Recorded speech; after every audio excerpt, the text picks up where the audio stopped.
حضرت صلی اللہ علیہ وآلہ وسلم پر وحی کا ابتدائی دور اچھے سچے پاکیزہ خوابوں سے شروع ہوا۔ آپ خواب میں جو کچھ دیکھتے وہ صبح کی روشنی کی طرح صحیح اور سچا ثابت ہوتا۔ پھر من جانب قدرت آپ تنہائی پسند ہو گئے اور آپ نے غار حرا میں خلوت نشینی اختیار فرمائی اور کئی دن اور رات وہاں مسلسل عبادت اور یاد الہی و ذکر میں مشغول رہنے لگے۔ جب تک گھر آنے کو دل نہ چاہتا توشہ ہمراہ لیے ہوئے وہاں رہتے۔ توشہ ختم ہونے پر ہی اہلیہ محترمہ حضرت خدیجہ رضی اللہ تعالی عنہا کے پاس تشریف لاتے اور کچھ توشہ ہمراہ لے کر پھر وہاں جا کر خلوت گزین ہو جاتے۔ یہی طریقہ جاری رہا یہاں تک کہ آپ پر حق منکشف ہو گیا اور آپ غار حرا ہی میں قیام پذیر تھے کہ اچانک حضرت جبرائیل علیہ السلام آپ کے پاس حاضر ہوئے اور کہنے لگے کہ اے محمد پڑھو۔ آپ فرماتے ہیں کہ میں نے کہا کہ میں پڑھنا نہیں جانتا۔ آپ صلی اللہ علیہ وسلم فرماتے ہیں کہ فرشتے نے مجھے پکڑ کر اتنے زور سے بھینچا کہ میری طاقت جواب دے گئی۔ پھر مجھے چھوڑ کر کہا پڑھو۔ میں نے پھر وہی جواب دیا کہ میں پڑھا ہوا نہیں ہوں۔ اس فرشتے نے مجھ کو نہایت ہی زور سے بھینچا کہ مجھ کو سخت تکلیف محسوس ہوئی۔ پھر اس نے کہا کہ پڑھ۔ میں نے کہا میں پڑھا ہوا نہیں ہوں۔ فرشتے نے تیسری بار مجھ کو پکڑا اور تیسری مرتبہ پھر مجھ کو بھینچا، پھر مجھے چھوڑ دیا اور کہنے لگا کہ پڑھو اپنے رب کے نام کی مدد سے جس نے پیدا کیا اور انسان کو خون کی پھٹکی سے بنایا۔ پڑھو اور آپ کا رب بہت ہی مہربانیاں کرنے والا ہے۔ بس یہی آیتیں آپ حضرت جبرائیل علیہ السلام سے سن کر اس حال میں غار حرا سے واپس ہوئے کہ آپ کا دل اس انوکھے واقعے سے کانپ رہا تھا۔ آپ حضرت خدیجہ کے ہاں تشریف لائے اور فرمایا کہ مجھے کمبل اوڑھا دو، مجھے کمبل اوڑھا دو۔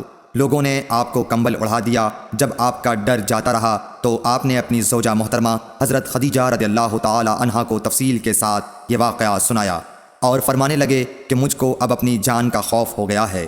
آپ کی اہلیہ محترمہ حضرت خدیجہ رضی اللہ تعالی عنہا نے آپ کی ڈھارس بندھائی اور کہا کہ آپ کا خیال صحیح نہیں ہے۔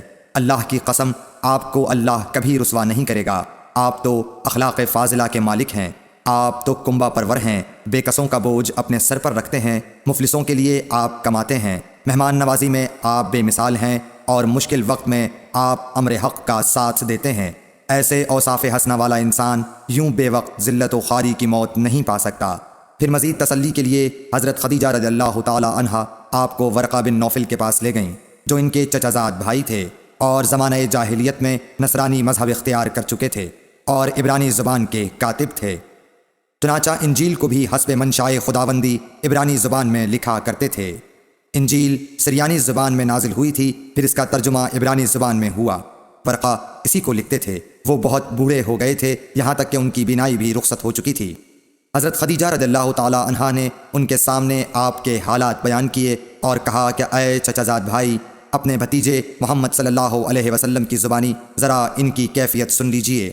وہ بولے کہ بھتیجے آپ نے جو کچھ دیکھا ہے اس کی تفصیل سناؤ۔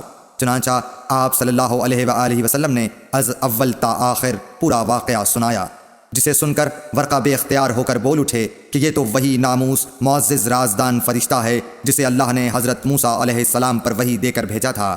کاش میں آپ کے اس عہد نبوت کے شروع ہونے پر جواں عمر ہوتا۔ کاش میں اس وقت تک زندہ رہتا جبکہ آپ کی قوم آپ کو اس شہر سے نکال دے گی۔